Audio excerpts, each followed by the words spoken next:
આપ જોઈ રહ્યા છો જનવાણી ડિજિટલ ચેનલ। હું છું આપનો હર્ષદ સુધા। નમસ્કાર દર્શક મિત્રો, કડી તાલુકાના કડી થોર રોડ પર આવેલું આસ્થાનું મહત્વપૂર્ણ કેન્દ્ર શ્રી દશામા મંદિર ખાતે એક ભવ્ય અને ઐતિહાસિક પ્રસંગનું આયોજન આજે થઈ ગયું। સર્વ ધર્મપ્રેમી ભક્તોને આનંદ થાય તેવા સમાચાર મુજબ ભક્તિના ભક્તોના સહયોગથી પરમ પૂજ્ય હીરાબાના આશીર્વાદથી તથા ગુજરાત સરકારના યાત્રાધામ વિકાસ બોર્ડના સરકારી સહાય થકી ₹1,51,00,000 ખર્ચે નિર્માણ પામવા જઈ રહ્યું છે યજ્ઞશાળા અને અતિથિ ગૃહનું ખાતમુહૂર્ત અને લોકાર્પણ આજે વસંત પંચમીના પાવન દિવસે યોજવામાં આવ્યું। આ સુપ્રસંગે ગુજરાતના પૂર્વ નાયબ મુખ્યમંત્રી શ્રી નીતિનભાઈ પટેલ વિશેષ ઉપસ્થિતિમાં લોકાર્પણ કરવામાં આવ્યું હતું। આ કાર્યક્રમના આજના શુભ દિને તારીખ 23/1/2026 શુક્રવારના સવારે 12:39 કરવામાં આવ્યું। શ્રી દશામા મંદિર થોર રોડ કડી ખાતે યોજાયું આ પાવન પ્રસંગે કડી દશામા મંદિરે હજારો ભાવિક ભક્તો ભેગા થયા હતા અને આ પ્રસંગે કડીના સર્વ સમસ્ત જન સમુદાયને જાહેર હાર્દિક આમંત્રણ પાઠવવામાં આવ્યું હતું।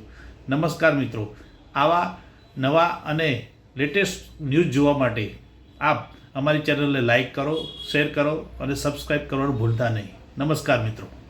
કડીમાં કડી થોર રોડ ઉપર આવેલ વર્ષો જૂના પ્રસિદ્ધ અને પવિત્ર એવા દશામા મંદિરના નવીન મંદિરમાં નવું યજ્ઞશાળા અને ભવ્ય વિશાળ અતિથિ ગૃહના નિર્માણ માટે આજે ખાતમુહૂર્ત કરવામાં આવ્યું છે।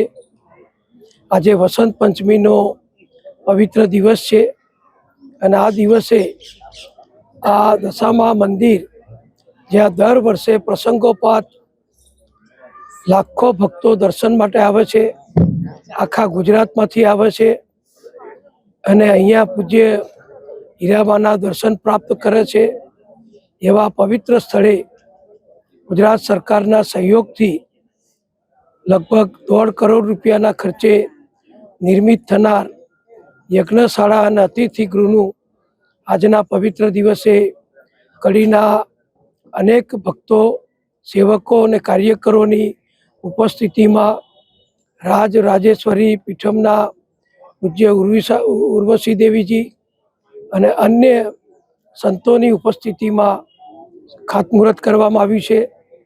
લગભગ 1.5 થી 1.5 વર્ષમાં આ કાર્ય પૂર્ણ થશે અને અહીંયા જે વ્યવસ્થા થશે એમાં ગુજરાતભરમાંથી અને પરદેશથી પણ જે ભક્તો આવે છે અને અહીંયા જે મહોત્સવો ઉજવાય છે એ વખતે બધાને રહેવા માટેની પણ સુંદર વ્યવસ્થા છે, પણ એમાં વધુ સારી વ્યવસ્થા નવા અતિથિ ગૃહથી પ્રાપ્ત થશે। દર વર્ષે અહીંયા જુદા જુદા પ્રસંગોએ હજારો ભક્તોને ભોજન પ્રસાદ આપવામાં આવે છે અને બધા જને કોઈ પણ જ્ઞાતિ જાતિના ભેદભાવ સિવાય બધા જ ભક્તો અહીંયા દશામાના, ખોડિયાર માતાના, અંબાજી માતાના અને સંતોષી માતાના દર્શન કરે છે અને બધા ધન્ય થાય છે અને હીરાબાનો પ્રભાવ પણ ભક્તો ઉપર ખૂબ સારો છે। એમની સેવા, એમની ધર્મ ભાવના, એમની માનવતા પણ ઘણી છે। એ બધું જ જે અહીંયા છે એને હવે નવું વ્યવસ્થા પ્રાપ્ત થવાથી ખૂબ સુંદર અહીંયા બધાને સગવડ ભક્તોને અને પર્યટકોને પ્રાપ્ત થશે। ભક્તિ અને શક્તિ એ નાનામાં નાના પરિવાર એક ઝૂંપડપટ્ટીમાં રહી અને રાવણદેવ તરીકે હીરાબાએ જે ભક્તિ કરી અને એમને જે આરાધના કરી એના કારણે દશામાની કૃપા એમના ઉપર વરસી। લોકોના ગૃહકામ કરતાં કરતાં એમણે દશામાની એટલી ભક્તિ કરી કે એમનામાં દશામા સાક્ષાત બિરાજમાન થવા માંડ્યા।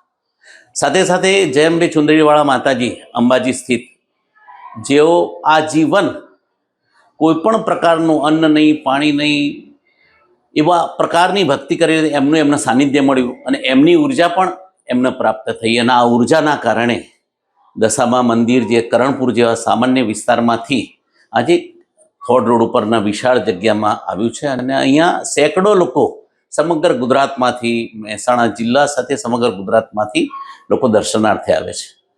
વિદેશમાં પણ, અમેરિકા અને યુકેમાં પણ એમના ભક્તો માની કૃપાથી એમના દર્શનાર્થે આવે છે।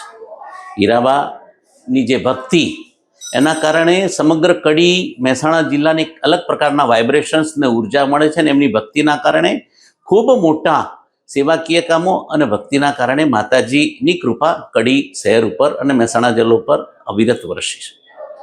માતાજી એટલા નિખાલસ છે હીરાબા કે એમને એક સહસ્ત્ર ચંડી, લક્ષ ચંડી, નવચંડી, સતચંડી, સહસ્ત્રચંડી અને લક્ષચંડી જેવા વિશાળ કાર્યો માના સાનિધ્યમાં પૂર્ણ થયા છે. એમને ખબર નથી કે લક્ષચંડી એટલે શું ને એનો ખર્ચ કેટલો થાય. માતાજીને તમારે 40 કે 60 રૂપિયા બોલવા હોય તો ખબર ના પડે, 4 + 0 આવી સમજ છતાં એક મોટું વિશાળ કામ એમણે હાથ ઉપર લીધું, આ ભગીરથ કામ. અને સહસ્ત્રચંડી આ 11 દિવસનો પ્રયોગ અહીંયા થયો, અને માતાજીની કૃપાના કારણે સમગ્ર મહેસાણા જિલ્લો અને ગુજરાતને એના વાઇબ્રેશન મળ્યા છે. આજે ધીમે ધીમે કરતાં ખૂબ શ્રદ્ધાળુ વર્ગ, ખૂબ દર્શનાર્થીઓ માના દર્શને આવે છે. એમની ભક્તિ એમને ફળી છે, અને જ્યારે આનાથી પ્રેરાઈ આ ગામના પ્રતિષ્ઠિત લોકો પણ માતાજીના સેવક તરીકે કામ કરે છે, માતાજીની ભક્તિમાં એમને સહકાર આપે છે.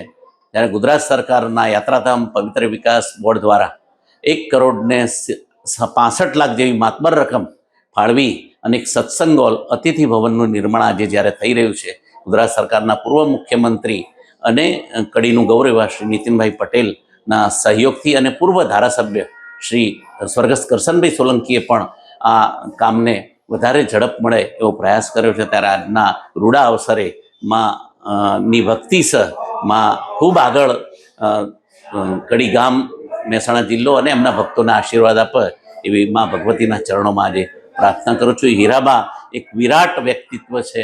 એ ખૂબ સરળ છતાં લોકોના આશીર્વાદ આપી અને લોકોનું ભલું થાય, ગામનું ભલું થાય, સમાજનું ભલું થાય એવો હંમેશા એમને આશીર્વાદ આપ્યા છે. રાજરાજેશ્વરી શ્રી દશામાની જય હો. આખા વિશ્વમાં જેમ આદિત્ય નારાયણ પ્રકાશ છે અને આપણને બધાને અજવાળા આપે છે, એવી રીતે અમારા કડી શહેરની અંદર આ દશામાની અંદર બધા દેવ અને દેવોનું સ્થાપન થયેલું છે, અને મંદિરની અંદર બધા જ ભક્તો પોતાનો ભાવ પ્રગટ કરે છે અને મા બધાને આશીર્વાદ આપે છે. અને માના સ્વરૂપે જે હીરાબા છે એ પણ આશીર્વાદ આપી અને ભક્તોને તૃપ્ત કરે છે. અહીંયા આગળ ખૂબ બધા ઉત્સવો ઉજવાય છે, અને બધા જ ભક્તો પોતપોતાની બને એટલી ભાવભરી ભક્તિ તન મને ધનથી કરી રહ્યા છે. એના માટે ખરેખર આપણે લોકો, આપણા જે ભારત દેશની અંદર જે સંસ્કૃતિ છે એ સંસ્કૃતિના દર્શન અહીંયા સરસ થાય છે. તો આપણે કહીશું ભારત માતાની જય, આજ કે આનંદ કી જય, દશામાની જય. ઓમ શાંતિ. અહીંયા કડીની અંદર દશામા મંદિરનો આજ ખાતમુહૂર્તનો પ્રોગ્રામ છે. દશામાં દરેકની દશા બદલવાવાળા છે. એવા સુંદર આશીર્વાદ આપે છે કે જે દરેકની મનોકામના પૂર્ણ થાય, અને ભાવિ ભક્તોને રહેવા માટેની એક સુંદર વ્યવસ્થા અહીંયા ઊભી કરવામાં આવી છે, જે સરકાર દ્વારા 1,60,00,000 જે ગ્રાન્ટ અપાઈ છે એ અમારા સૌના કડી નિવાસીઓ માટે અને ભાવિ ભક્તો માટે ગૌરવની વાત છે. અને દરેક ભાવિ ભક્તોને અહીંયા રહેવાની અને એમને જમવાની એક સુંદર વ્યવસ્થા ઊભી થઈ રહી છે, એ ખુશીની વાત છે. તો આજના દિવસે અમે બધા ભેગા થઈને એક એવો શુભ સંકલ્પ કરીએ છીએ કે કડી શહેર તો ખરું જ, પણ કડીની આજુબાજુના ગામના લોકો પણ આનો લાભ લે અને દરેકને પોતાની મનોકામના પૂર્ણ કરવા માટેની એક સુંદર વ્યવસ્થા મળી રહે એવી શુભ ભાવના, શુભકામના. ઓમ શાંતિ.